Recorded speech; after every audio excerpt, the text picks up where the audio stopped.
Innal yahuda qad sami'u dinahum. Sesungguhnya Yahudi sudah bosan dengan agama mereka. Wa innahum qaumun hasadun, dan mereka adalah kaum yang sangat hasad kepada kita umat Islam, terutama dalam 3 perkara. 1, raddis salam. Kebiasaan kita umat Islam kalau ketemu saling ngucapin assalamualaikum, dibalas waalaikumsalam. Itu Yahudi nggak senang, Pak. Yahudi tidak senang melihat umat Islam berukhuwah Islamnya.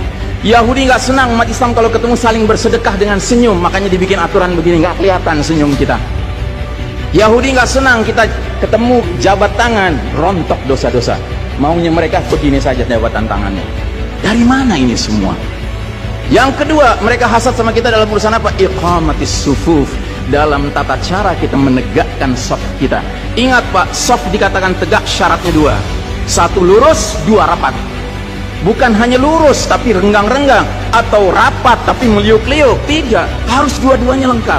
Sehingga Nabi sampai bertanya, kenapa kalian gak bersaf seperti malaikat di hadapan Allah? Para sahabat bingung, bertanya, bagaimana malaikat? Kata Nabi, mereka mendahulukan saf awal dan mereka saling rapat satu sama lainnya. Jadi Nabi itu bangga kalau umat Islam sholatnya seperti para malaikat di hadapan Allah Ta'ala. Harusnya itu menjadi kebanggaan kita juga. Dan harusnya kita tersinggung kalau ada pihak yang berusaha untuk mengacak-acaknya. Dan yang terakhir, yang ketiga, Yahudi itu hasad sama kita dalam urusan apa? Dalam urusan umat Islam di belakang imam sholat wajibnya mengucapkan amin. Makin keras suara amin itu, makin geram mereka. Karenanya mereka bikin aturan, sempat 2 bulan masjid ditutup sama sekali, nggak terdengar suara amin dari jamaah karena nggak ada yang boleh ke masjid. Tapi sekarang setelah dibolehkan, masjid yang bisa muat 2000 orang, cukup 500 orang, cukup 700 orang. Supaya apa? Sekurang-kurangnya aminnya bisa berkurang. Maka sekarang pertanyaan besarnya adalah, untuk siapa kita sholat? Atau untuk mereka? Inna sholati wa nusuki wa mahyaya wa mamati lillahi rabbil alamin.